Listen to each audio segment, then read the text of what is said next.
I, 45 female, live with my children, tween girls and 2 teen boys, my husband 46 and my mother-in-law 65. My mother-in-law moved in with us back in 2015 after my mother-in-law passed because she was financially struggling. My mother-in-law is not easy to live with and we struggled immensely at the beginning, but after a few years we found a way to cohabit.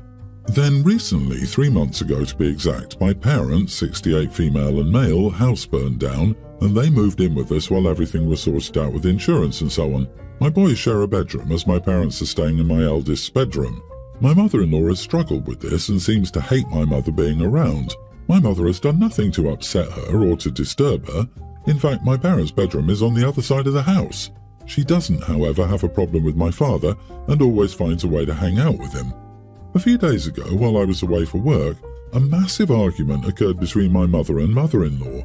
My mother had accused her of trying to seduce my father, and there was some inappropriate text sent to my father. My father immediately showed it to my mother, and my mother responded as if she was my father to see how far mother-in-law would go, and well, she went far. Well, my mother confronted her and my mother-in-law called the police, saying she felt threatened, who then escorted my parents out of the house. This all happened while my husband was at work and the kids at school. My parents went to stay at a hotel and they explained what happened to me over the phone. When I returned, I gave my mother-in-law 2 weeks to move out. My husband thinks I'm escalating things and should forgive his mother's actions because she was lonely and confused. For your information, there's nothing wrong with her. She's in good health. So, am I the idiot for wanting her out of our house and my life? Edit. My husband hasn't seen the text and pictures his mother sent my father. He hasn't seen it because he refused to, but I think I'll have to insist because I need him to understand how nasty she's been. Also, I wanted to kick her out immediately, but my husband begged me to give him 2 weeks so he could find a place for her. And my parents, being the saints that they are, said that I should give him that. My husband has also profusely apologized to my parents, but my parents aren't upset with us and hold only my mother-in-law responsible, as it was her disgusting actions that led to this. Not the idiot. She's not confused. She's a menace. She made a false police report, which is illegal. Hubby needs to grow a backbone. It sounds like he's been prioritizing mother-in-law over you the whole time and now is even backing her illicit behavior. I don't immediately jump to divorce, but Hub's backing the woman who tried to seduce and then throw your parents out of your home. That's a statement. He drew the line, OP. I would take him up on it. Honestly, your husband can move out with mother-in-law so she's not lonely and confused. Exactly. Mother-in-law didn't just kick OP's parents out, she called the cops on them and had them removed from OP's home, which reeks of mother-in-law. She now thinks she's calling the shots in that house, and if OP's husband gets his way, she will. I'm gobsmacked at the delusion of the husband. She's lonely. Then go to bingo. Volunteer at the library. Join garden club. There are about 1 million ways an able-bodied 65-year-old woman can entertain herself and keep herself busy and engaged. One of those ways is to not put the moves on your daughter-in-law's dad. Heck, she initially moved in because of finances. Get a job. She wasn't confused about texting silver-haired intimate stuff at that poor man. She wasn't confused when she called the cops on them. She wasn't confused when she presented herself as the legal occupant of the house and had them removed. She's been there for 8 or 9 years now. She thinks she's got a position to call the shots in the home. I honestly don't know how she can stay after this stunt. I wonder what the OP's husband would say if the OP said this. It's equivalent to saying, I'm lonely at work and will try to seduce the boss. I just sent him photos of my hoo-hoo, so when HR wanted to fire me, I called the police and had them escorted out. Imagine your home being invaded for the rest of your life by an entitled monster-in-law. Nah, I jumped ship the first year. This poor OP has already put up with so much. My husband convinced me to go see his parents for a week in another state. I had 2 reasons for not wanting to. For one, I just had a baby 1.5 months ago, I have PPDs, and I'm still not up to par. I don't want to be around anyone, his mom especially, because I find it exhausting. And for 2, they have an unruly Rottweiler that they have 0 control over. He's not aggressive, but he's destructive, jumps on people and barks excessively. So I didn't want to go at all, but he assured me we would stay in a hotel and all would be well. There are only 2 hotels within a 1.5 hour radius, deep wooded area in Maine, and I reminded him and asked him several times if he booked the hotel. He said he was handling everything and to stop worrying so much. So anyways, we got to Maine last night, and lo and behold, the hotel closed its office doors at 8 p.m. It's a bed and breakfast, and the owners live in the house, and it's advertised as all doors closed by 8 p.m. right on their website, which I didn't know. We got there at 10 because he was catching up with his family. We returned to his parents' house, and they gave us the guest room. I brought the baby's bassinet, so I set that up and we went to bed. Well, their unruly dog came in the next morning and peed all over the bassinet. Luckily, my baby was not on it. So I'm damn angry and tell my husband to bring me to the hotel because I'm 2 seconds from losing my cool. I told him to shut the door when he came out, and he didn't, so it's his fault. Well, he drives me to the hotel, and lo and behold, he didn't book in advance, so there's no vacancy. He said he assumed there would be openings because of how backwoods it is. So I called the only other hotel, 1.5 hours away, and nope, they're booked too. I told him I just wanted to go home at this point, but he refused and said we could just stay with his parents. I told him, fine, but you're sleeping on the floor the entire time. I told him I wouldn't be putting our baby in that bassinet, considering we couldn't clean it without a rug cleaner that his parents didn't have. And I told him he's not sleeping in the bed with me and the baby because the bed is a double and I don't trust that one of us won't roll over on the baby, so she needs her own side of the bed. Since he's the reason we're in this position, he will make the sacrifice and sleep on the floor. Before going to bed tonight, he tried arguing that he should be able to sleep on the bed too, and that I should just sleep with the baby in my arms like I do when we have contact naps during the day. I told him that wasn't happening. 1 hour of naps is much different than a whole night's sleep, and I don't trust myself for that long to sleep with her in my arms, especially not being this exhausted. Before going to sleep, he said I was being a damn idiot and apparently punishing him for wanting to see his family and accusing me of trying to sabotage his trip. You are not the idiot. In all honesty, I have a suspicion that he purposefully didn't call ahead of time to ensure you guys had a hotel room in order to force you to stay with his parents. I would take the baby, get in the car, and go home. Seriously, co-sleeping can cause SIDS, even if the baby has its own half of the bed. It's not safe. Leave him there and get home at any cost.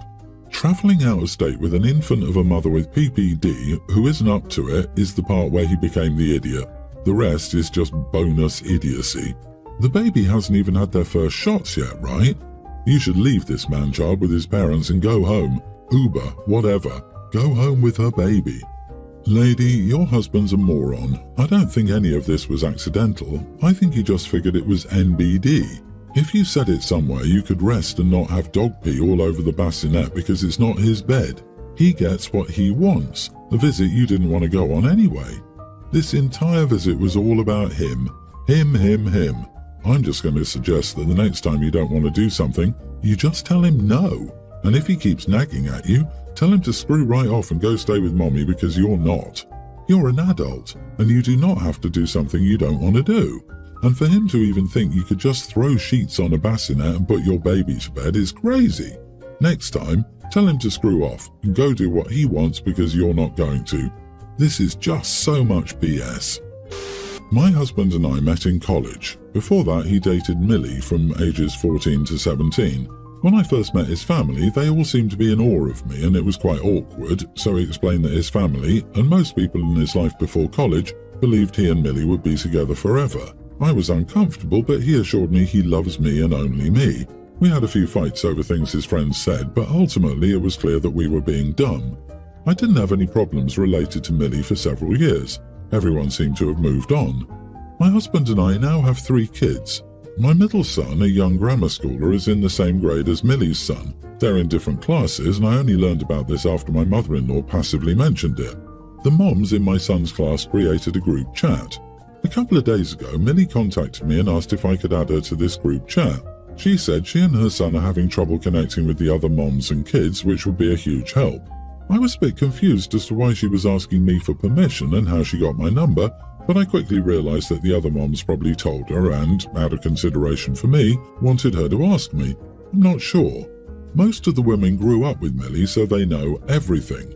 I told her I couldn't stop anyone if they wanted to add her, but I'd rather she not join. Besides, it's a class group chat and her son isn't in it. She got upset and asked if I was only saying no because of her history with my husband. I said, well, yeah. She then said I'm being sensitive and petty. I told her that I was uncomfortable. She said not everything is about me and I'm being selfish. I made a sarcastic comment about protecting my peace before firmly telling her she wouldn't change my mind and that neither she nor her son was my responsibility. Millie got even angrier and said that I was the only person still hung up over their relationship and that I needed to grow up and stop being so insecure. She also accused me of being elitist. She's still at it and will tell anyone who'll listen about how I'm being selfish and how I'm so hung up over the past. My husband thinks we're all being ridiculous. He was joking when he said that, but I don't know. One of the moms in the group chat privately asked me about the whole thing and she just said, so I don't know, but they said they weren't going to add her unless I gave my permission. Am I the idiot? You are the idiot. So to be clear, you're not going to add another married woman with a son who needs help, who reached out to you to be respectful, to a group chat because she dated your husband in high school? Why? Are you still in high school? This isn't elitism, this is pettiness at its finest. It's a class group chat, and her kid isn't in the class. An OP should have said that and stood on principle. I would never give another woman the satisfaction she gave Millie, and I'd eat a shoe before my grown butt admitted I was insecure about someone else's 3-year high school relationship. This is wild. Everyone's the idiot here. In my opinion, OP is insecure and jealous, but she is totally in the right. The group chat is for parents of students in the same class, presumably so that they can coordinate carpooling, lost and found class parties, and that sort of thing. None of this will apply to Millie. She needs to talk to parents whose kids are in the same class as her child. It's weird and intrusive that Millie is pressuring OP for permission to join. I'd be weirded out too if my spouse's ex wanted inside information on our child's school activities. You are the idiot. Not for not accepting her in the group chat, but for making a huge deal of her presence. It's kind of baffling that you would give so much importance to your husband's ex. I would understand if the breakup was new, but damn, you're married to this man and have children with him. He's moved on a long time ago, but you never did.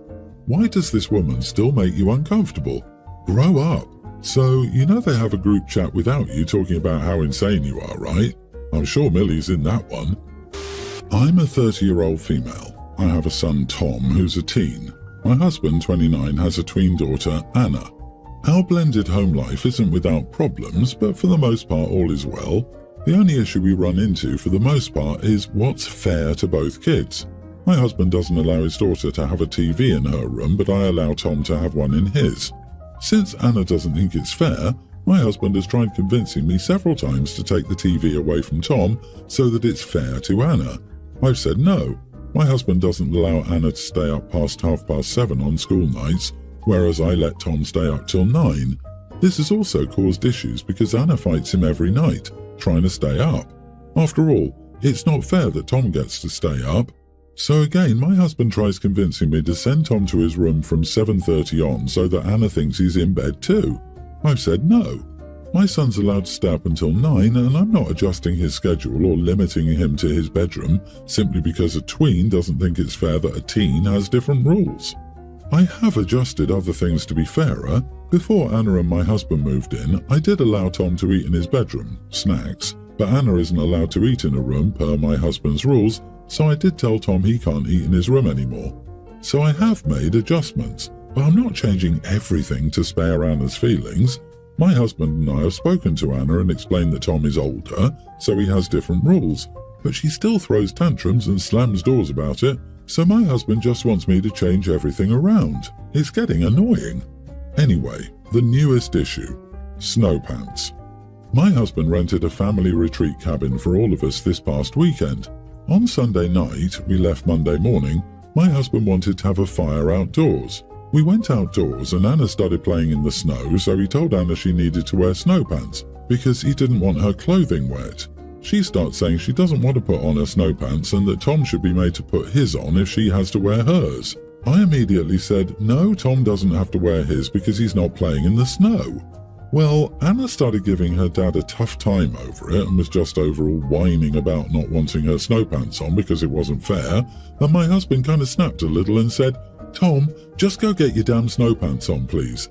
I want to have a nice evening, just please go get them on. Tom said, I'm not even in the snow though. And my husband snapped, "Now," and pointed to the cabin. So I told Tom, "Let's go," and we both went indoors and sat on the couch to watch TV. Well, my husband came in about 20 or 25 minutes later and asked what we were doing, and I told him we wouldn't be treated like punching bags because his daughter is spoiled rotten. Tom wasn't in the snow, and since he couldn't control his child, he decided he would control mine. At this point, my husband raised his voice and said it wouldn't be like this if I would meet him halfway for once. I was showing obvious favoritism and causing resentment because I allowed my son to do a bunch of crap that his kid wasn't allowed to do. Am I the idiot for telling him that his kid is acting spoiled and throwing tantrums is not my fault and that it's on him to nip it in the bud, not me and my child's? Edit, it wasn't like this until 6 months ago after we got 50-50 custody of Anna. Prior to the 50-50 custody, my husband only had her on weekends, and she didn't complain too often about things being fair when she was over. Not the idiot, and good for you for sticking up for your son. Your husband can parent his kid however he wants, but he doesn't seem to understand that you're allowed to do the same. It sounds like his idea of compromise is just to do everything his way. Also, Anna will always throw tantrums because he caves every time. He also threw a tantrum when he realized his wife and Tom wouldn't listen to him. Apple doesn't fall far from the tree. I wonder how long OP will put up with his whining before she kicks him to the curb. Yeah, and he's doing Anna no favors by raising her to be so entitled and obnoxious. Why couldn't Anna leave her snow pants off to turn this around since Tom could? Because that's not what your husband wanted. Rather than addressing his daughter's issues, he's forcing irrational things onto your son to get her to comply. It's time for him to man up and parent Anna rather than placate her. Huge giant red flags that he expects you to take things away from your boy just because he can't make his daughter listen to him. I would rethink staying with someone you constantly need to protect your son from.